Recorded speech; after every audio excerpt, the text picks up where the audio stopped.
बिस्मिल्लाहिर्रहमानिर्रहीम अस्सलाम वालेकुम। PTV national the live transmission अज दा मेहमान तो मैं हाँ ताड़ी मेज़बान सोनिया शेख ते प्रोग्राम विच मेरे नाल मौजूद ने मेरे साथी एंकर अली उस्मान बाजवा। प्रोग्राम विच तुहानू सब नू खुशामदीद वेलकम जी आया नू हमेशा दी तरह इस उम्मीद दे नाल कि तुसी सारे राजी होवोगे खुश होवोगे ते रब ताला दियां दित्तियां होईयां नेमतां दा बहुत शुक्र अदा करदे होवोगे। हमेशा की तरह अज भी असी अपने प्रोग्राम में नवे नवे परौने बुलाए ने ਜਿਹੜੇ ਸਾਡੇ ਨਾਲ ਸੋਹਣੀਆਂ ਸੋਹਣੀਆਂ ਗੱਲਾਂ ਕਰਦੇ ਨੇ। ਗੱਲਾਂ ਹੋਣ ਅਸੀਂ ਉਹਨਾਂ ਦੇ ਨਾਲ ਕਰਾਂਗੇ ਤਾਲੀਮ ਦੇ ਹਵਾਲੇ ਨਾਲ, ਫਨ ਦੇ ਹਵਾਲੇ ਨਾਲ, ਉਹਨਾਂ ਦੀ ਹਯਾਤੀ ਦੇ ਹਵਾਲੇ ਨਾਲ ਤੇ ਇਹ ਸਾਰੀਆਂ ਗੱਲਾਂ ਸਾਨੂੰ ਤੇ ਤੁਹਾਨੂੰ ਬਹੁਤ ਕੁਝ ਸਿੱਖਣ ਨੂੰ ਦਿੰਦੀਆਂ ਨੇ।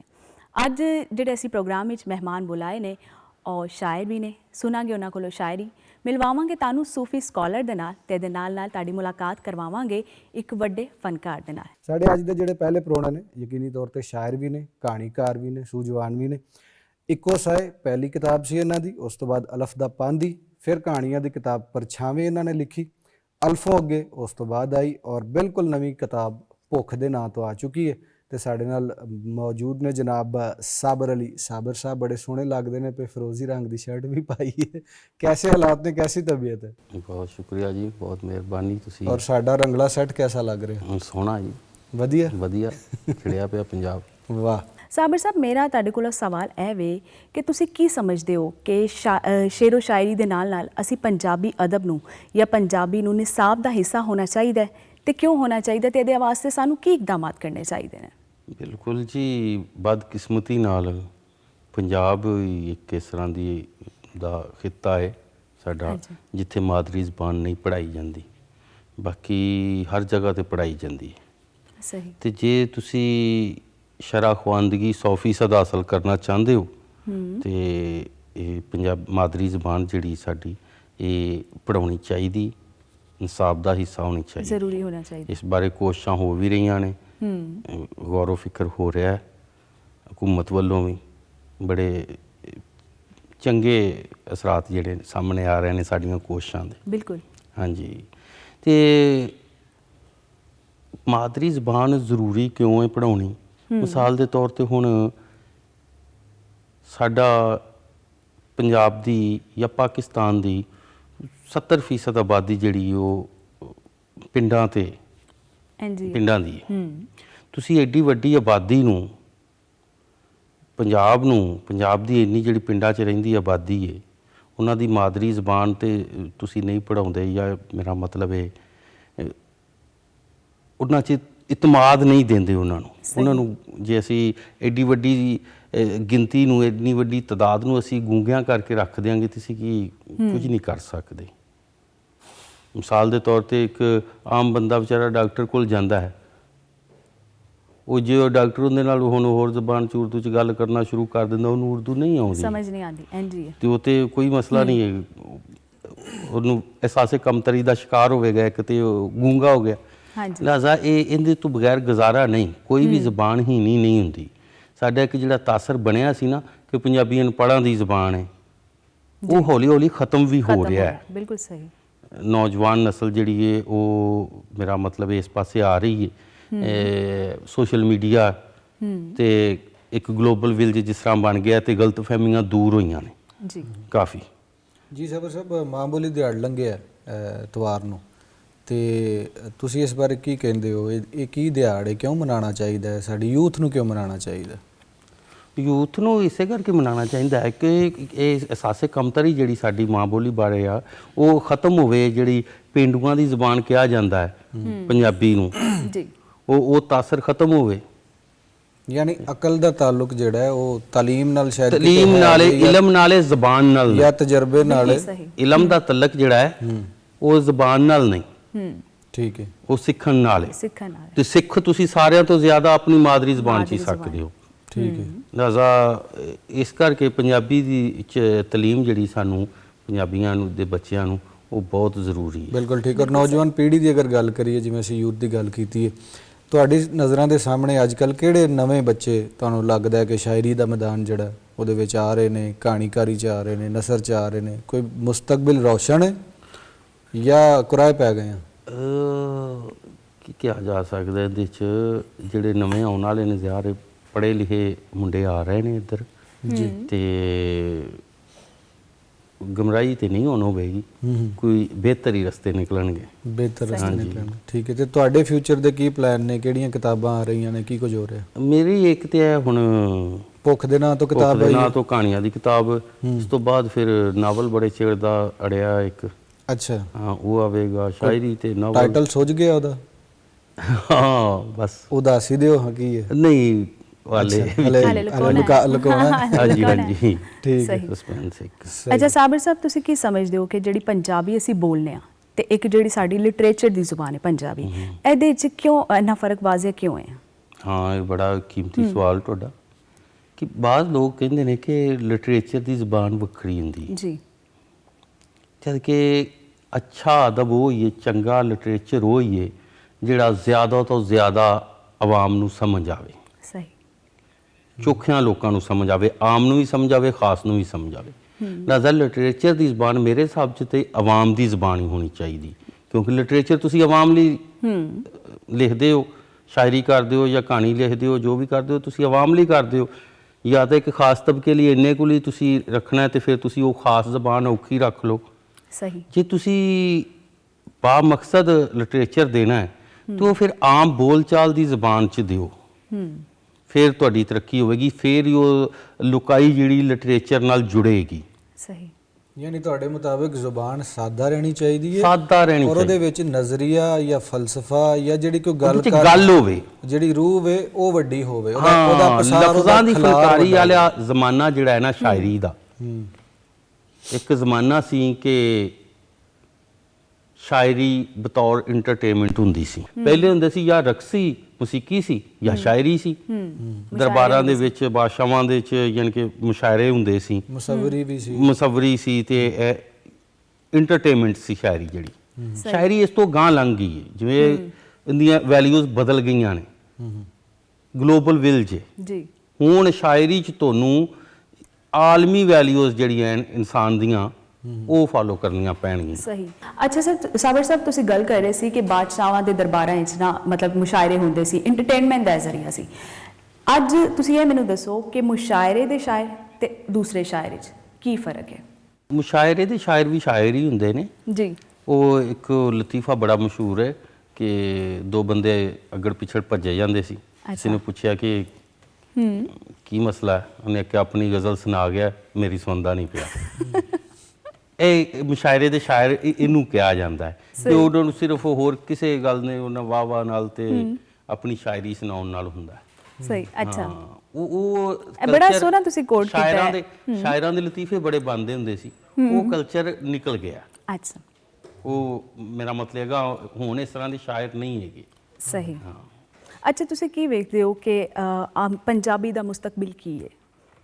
ਪੰਜਾਬੀ ਦਾ ਮੁਸਤਕਬਲ ਅੱਛਾ ਹੈ ਜੀ, ਅਸੀਂ ਵੀ ਕੋਸ਼ਿਸ਼ ਕਰ ਰਹੇ ਹਾਂ, ਹੋਰ ਵੀ ਦੋਸਤ ਲਿਖ ਰਹੇ ਨੇ ਜਿਹੜੇ ਸੋਹਣਾ ਲਿਖ ਰਹੇ ਨੇ, ਜਿਹੜਾ ਇਹ ਪਿਛਾਂ ਨੂੰ ਨਹੀਂ ਗੱਲ ਅਗਾਂ ਨੂੰ ਵੱਧਦੀ ਪਈ ਹੈ, ਇਨਸ਼ਾਅੱਲਾ, ਕਿਉਂਕਿ ਪੜ੍ਹੇ ਲਿਖੇ ਲੋਕ ਜਿਹੜੇ ਨੇ ਉਹ ਪੰਜਾਬੀ ਨਾਲ ਜੁੜ ਰਹੇ ਨੇ। ਬਿਲਕੁਲ ਸਹੀ। ਹਾਂਜੀ।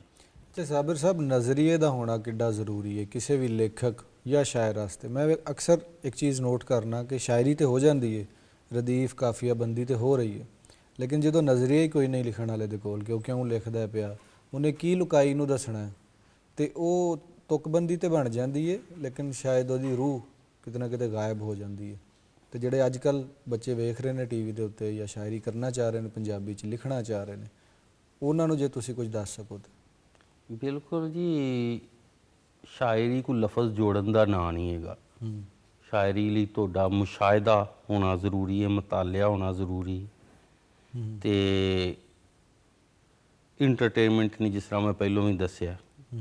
ਹੁਣ ਮਕਸਦ ਦੀ ਗੱਲ ਕਰਨਾ ਜ਼ਰੂਰੀ ਹੈ, ਕਾਫੀਆ ਰਲੇ ਨਾ ਰਲੇ, ਠੀਕ ਹੈ, ਗੱਲ ਉਹਦੇ 'ਚ ਹੋਣੀ ਜ਼ਰੂਰੀ ਹੈ। ਤੇ ਗੱਲ ਤੁਹਾਡੇ 'ਚ ਉਹ ਸ਼ਾਇਰੀ 'ਚ ਤਾਦੀ ਆਵੇਗੀ, ਤੁਸੀਂ ਕੁਝ ਪੜ੍ਹਿਆ ਹੋਵੇਗਾ, ਤੁਸੀਂ ਕੁਝ ਵੇਖਿਆ ਹੋਵੇਗਾ, ਤੁਸੀਂ ਕੋਈ ਮੁਸ਼ਾਹਿਦਾ ਕੀਤਾ ਹੋਵੇਗਾ, ਕੋਈ ਕਸ਼ਟ ਕੀਤਾ ਹੋਵੇਗਾ, ਤੇ ਨਹੀਂ ਤੇ ਫਿਰ ਉਹ ਚਿੱਚੋ ਚਿੱਚ ਗਨੇਰੀਆਂ ਦੋ ਤੇਰੀਆਂ ਦੋ ਮੇਰੀਆਂ, ਇਹ ਵੀ ਤੇ ਸ਼ਾਇਰੀ ਹੈ। ਠੀਕ ਹੈ। ਲਓ ਫਿਰ ਸ਼ਾਇਰੀ ਸੁਣਨੇ ਤੁਹਾਡੇ ਕੋਲੋਂ। ਹਾਂ। ਇੱਕ ਨਜ਼ਮ ਤੋਂ ਪਹਿਲੇ ਸੁਣੀ ਹੈ ਤੇ ਕੁਝ ਹੋਰ ਇਨਾਇਤ ਕਰੋ। ਕੋਈ ਗੱਲ ਕਰਾਂ ਤੇ ਫੱਟ ਬੋਲ ਪੈਂਦੇ ਨੇ, ਇਹ ਕਿੱਥੇ ਲਿਖਿਆ? ਲਿਖੀਆਂ ਨੂੰ ਮੰਨਦੇ ਨੇ, ਮੈਂ ਲਿਖ ਦੇਣਾ ਵਾਂ, ਫੇਰ ਵੀ ਨਹੀਂ ਮੰਨਦੇ। ਇਹ ਜੋ ਤੂੰ ਲਿਖਿਆ ਇਹ ਕਿੱਥੇ ਲਿਖਿਆ? ਸਹੀ। ਜਿਹੜੀ ਗੱਲ ਹੋਈ ਨਹੀਂ ਉਹ ਕੋਈ ਕਰੇ ਨਾ, ਜੋ ਕਿਤੇ ਲਿਖਿਆ ਨਹੀਂ ਉਹ ਕੋਈ ਲਿਖੇ ਨਾ। ਲਿਖੇ ਨਾ। ਇਹ ਇਹ ਕਿੱਥੇ ਕਿੱਥੇ ਲਿਖਿਆ? ਕੋਈ ਹੋਰ ਗਜ਼ਲ, ਕੋਈ ਨਜ਼ਮ ਯਾਦ ਆ ਰਹੀ ਹੈ? ਨਜ਼ਮ ਇੱਕ ਹੈ ਯਾਦ ਮੈਨੂੰ ਆਈ, ਖੌਫ। ਅੱਛਾ। ਮਾਫ ਕਰੀ, ਇੱਕ ਗੱਲ ਪੁੱਛਣੀ ਹੈ, ਹੂੰ। ਸੱਚੀ ਦੱਸੀ, ਕੱਲ ਤੂੰ ਮੇਰੇ ਮੋਢੇ ਉੱਤੇ ਸਿਰ ਕੀ ਸੋਚ ਕੇ ਰੱਖਿਆ ਸੀ? ਹਾਂ। ਇਹੋ ਕੰਮ ਜੇ ਮੈਂ ਕਰਦਾ ਤੇ ਤੂੰ ਕੀ ਕਰਦੀ? ਵਾਹ ਵਾਹ। ਵਾਹ। ਅੱਛਾ, ਤੁਹਾਡੇ ਨਾਲ ਮੇਰਾ ਪਹਿਲਾ ਜਿਹੜਾ ਇੰਟਰੈਕਸ਼ਨ ਹੋਇਆ ਸੀ ਪੜਨ ਦੇ ਇਤਬਾਰ ਨਾਲ, ਤੁਹਾਡੀ ਸ਼ਾਇਰੀ ਦੇ ਇਤਬਾਰ ਨਾਲ, ਉਹ ਹੋਇਆ ਸੀ ਬੋਰਡ ਦੇ ਬੂਟੇ ਦੀ ਗੱਲ ਸੀ ਔਰ ਖੂਹ ਦੀ ਕੰਧ ਦੀ ਗੱਲ ਸੀ। ਹਾਂਜੀ, ਉਹ ਤਾਂ ਸਾਂਝੀ ਕਰੋ। ਉਹ ਨਜ਼ਮ ਦਾ ਸਰਨਾਮਾ ਕੁਐਸਚਨ ਮਾਰਕ ਠੀਕ, ਸਵਾਲੀਆ ਨਿਸ਼ਾਨ। ਸਵਾਲੀਆ ਨਿਸ਼ਾਨ। ਖੂਹ ਵਿੱਚ ਕੰਧ ਨਾਲ ਉੱਗੇ ਬੋਰਡ ਦੇ ਬੂਟੇ ਨੂੰ ਬੰਦਾ ਪੁੱਛੇ ਤੇ ਤੇ ਕੀ ਪੁੱਛੇ? ਕੀ ਵਾਹ। ਪੁੱਛੇ? ਸਹੀ। ਠੀਕ ਹੈ ਸਾਬਰ ਸਾਹਿਬ, ਵੇਲੇ ਦੀ ਘਾਟ ਹੈ, ਜਾਂਦੇ ਆ ਰਹੀ ਤੁਸੀਂ ਫਿਰ ਕੋਈ ਨਿੱਕਾ ਜਿਹਾ ਪੀਸ ਆਪਣੀ ਸ਼ਾਇਰੀ ਦਾ ਸੁਣਾ ਦਿਓ ਤਾਂ ਕਿ ਫਿਰ ਅਸੀਂ ਅਗਲੇ ਸੈਗਮੈਂਟ ਵੱਲ ਵਧੀਏ। ਮੈਂ ਕਿਹਾ ਇਹ ਕੋਈ ਗੱਲ ਤੇ ਨਹੀਂ ਨਾ, ਵਾਹ। ਚੁੱਪ ਮਸਲੇ ਦਾ ਹੱਲ ਤੇ ਨਹੀਂ ਨਾ, ਮੇਰੇ ਦਿਲ ਚੋਂ ਨਿਕਲ ਵੀ ਸਕਣਾ ਹੈ, ਦਿਲ ਕੋਈ ਦਲ ਤੇ ਨਹੀਂ ਨਾ। ਵਾਹ ਜੀ ਵਾਹ। ਮੈਂ ਕਹਿਣਾ ਲਹੂ ਇੱਕੋ ਜਿਹੇ ਨੇ, ਉਹ ਕਹਿੰਦਾ ਏ ਖੱਲ ਤੇ ਨਹੀਂ ਨਾ। ਵਾਹ। ਇਸ਼ਕ ਤੋਂ ਮੈਂ ਅਣਜਾਣ ਹੀ ਸਹੀ, ਪਰ ਤੈਨੂੰ ਵੀ ਕੋਈ ਵੱਲ ਤੇ ਨਹੀਂ ਨਾ। ਵਾਹ ਵਾਹ ਵਾਹ, ਖੂਬਸੂਰਤ। ਬਹੁਤ ਮਿਹਰਬਾਨੀ, ਬਹੁਤ ਸ਼ੁਕਰੀਆ ਤੁਸੀਂ ਟਾਈਮ ਕੱਢਿਆ ਸਾਡੇ ਪ੍ਰੋਗਰਾਮ ਵਿੱਚ ਆਏ। ਕੋਸ਼ਿਸ਼ ਕਰਾਂਗੇ ਕਿਸੇ ਹੋਰ ਪ੍ਰੋਗਰਾਮ ਵਿੱਚ ਤੁਹਾਨੂੰ ਦਾਵਤ ਦਈਏ, ਹੋਰ ਢੇਰ ਸਾਰੀਆਂ ਗੱਲਾਂ ਕਰੀਏ, ਤੁਹਾਡੀ ਸ਼ਾਇਰੀ ਸੁਣੀਏ। ਤੇ ਜੀ ਨਾਜ਼ਰੀਨ, ਹੁਣ ਵੇਲਾ ਹੋ ਗਿਆ ਇੱਕ ਨਿੱਕੀ ਜੀ ਬ੍ਰੇਕ ਦਾ। ਬ੍ਰੇਕ ਵੱਲ ਵੱਧਦੇ ਹਾਂ, ਮੁੜ ਕੇ ਵਾਪਸ ਆਉਂਦੇ ਹਾਂ। ਰਹਿਣਾ ਸਾਡੇ ਨਾਲ ਹੈ।